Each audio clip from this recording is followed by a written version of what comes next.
بسم اللہ الرحمن الرحیم۔ پارٹ نمبر 11، اسلام کیا ہے؟ تالیف حضرت مولانا محمد منظور نعمانی نور اللہ مرقدہ۔ حضرت نے اس کتاب میں اسلام کو سیکھنے اور سمجھنے کے لیے 20 اسباق اس کے لکھے ہیں۔ آج یہ تیسرا سبق ہے زکوٰۃ کے متعلق۔ اسلام کی بنیادی تعلیمات میں ایمان اور نماز کے بعد زکوٰۃ کا درجہ ہے، گویا یہ اسلام کا تیسرا رکن ہے۔ زکوٰۃ کا مطلب یہ ہے کہ جس مسلمان کے پاس ایک مقرر مقدار میں مال و دولت ہو، وہ ہر سال حساب لگا کر اپنی اس دولت کا 40واں حصہ غریبوں، مسکینوں پر یا نیکی کے ان دوسری مدوں پر خرچ کر دیا کرے جو زکوٰۃ کے خرچ کے لیے اللہ و رسول صلی اللہ علیہ وسلم نے مقرر کی ہیں۔ زکوٰۃ کی فرضیت اور اہمیت۔ قرآن شریف میں جا بجا نماز کے ساتھ ساتھ زکوٰۃ کی تاکید کی گئی ہے۔ اگر آپ قرآن شریف کی تلاوت کرتے ہوں گے تو اس میں 20 جگہ پڑا ہوگا اقیموا الصلاۃ وآتوا الزکاۃ، یعنی نماز قائم کرو اور زکوٰۃ دیا کرو۔ اور کئی جگہ مسلمانوں کی لازمی صفت یہ بیان کی گئی ہے کہ الذین یقیمون الصلاۃ ویؤتون الزکاۃ، یعنی وہ نماز قائم کرتے ہیں اور زکوٰۃ دیتے ہیں۔ اس سے معلوم ہوا کہ جو لوگ نماز نہیں پڑھتے اور زکوٰۃ نہیں دیتے وہ اصلی مسلمان نہیں ہیں، کیونکہ اسلام کی جو باتیں اور جو صفتیں اصلی مسلمانوں میں ہونی چاہیے وہ ان میں نہیں ہیں۔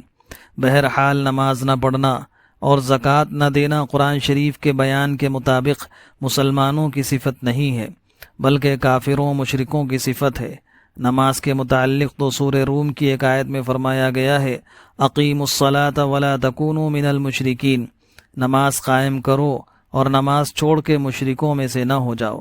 اور زکوٰۃ نہ دینے کو مشرکوں کافروں کی صفت سورہ فصلت کی اس آیت میں بتلایا گیا ہے وویل للمشرکین الذین لا یؤتون الزکاۃ وهم بالآخرۃ هم کافرون، ان مشرکوں کے لیے بڑی خرابی ہے اور ان کا انجام بہت برا ہونے والا ہے جو زکوٰۃ ادا نہیں کرتے اور وہ آخرت کے منکر اور کافر ہیں۔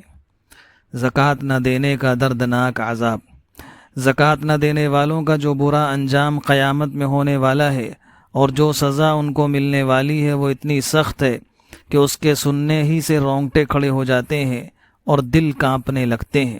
سورہ توبہ میں ارشاد فرمایا گیا ہے والذین یکنزون الذهب والفضة ولا ينفقونها في سبيل الله فبشرهم بعذاب أليم يوم يحمى عليها في نار جهنم فتكوى بها جباههم وجنوبهم وظهورهم هذا ما كنزتم لأنفسكم فذوقوا ما كنتم تكنزون۔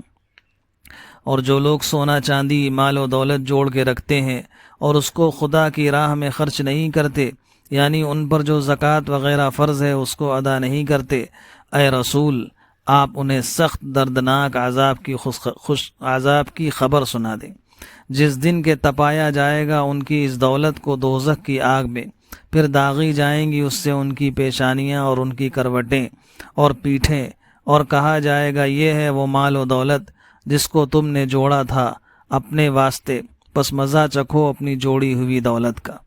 اس آیت کے مضمون کی کچھ تفصیل حضور صلی اللہ علیہ وسلم نے ایک حدیث میں بھی فرمائی ہے۔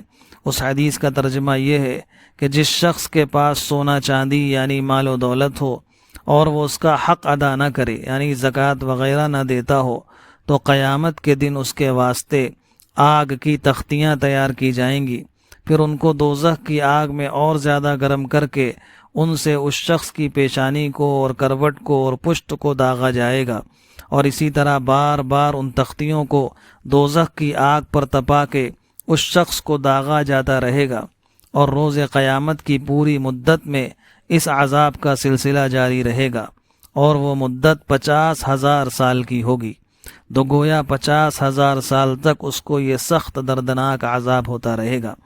بعض حدیثوں میں زکوٰۃ نہ دینے والوں کے لیے اس کے علاوہ اور دوسرے قسم کے سخت عذابوں کا بھی ذکر آیا ہے۔ اللہ تعالی ہم کو اپنے عذاب سے بچائے۔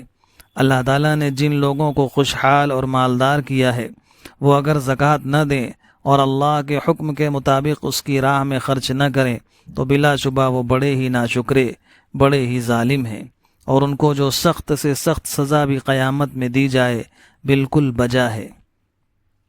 زکوٰۃ نہ دینا ظلم اور کفران نعمت ہے۔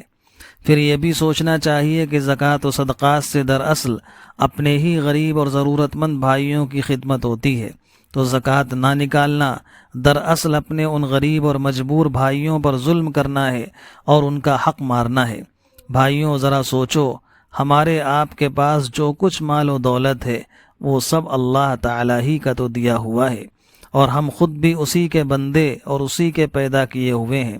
پس اگر وہ ہم سے ہمارا سارا مال بھی طلب کرے، بلکہ جان دینے کو بھی کہے، تو ہمارا فرض ہے کہ بلا چوں چرا سب کچھ دے دیں۔ یہ تو اس کا بڑا کرم ہے کہ اپنے دیے ہوئے مال میں سے صرف 40واں حصہ نکالنے کا اس نے حکم دیا ہے۔ وما علینا الا البلاغ، 11واں حصہ مکمل ہوا۔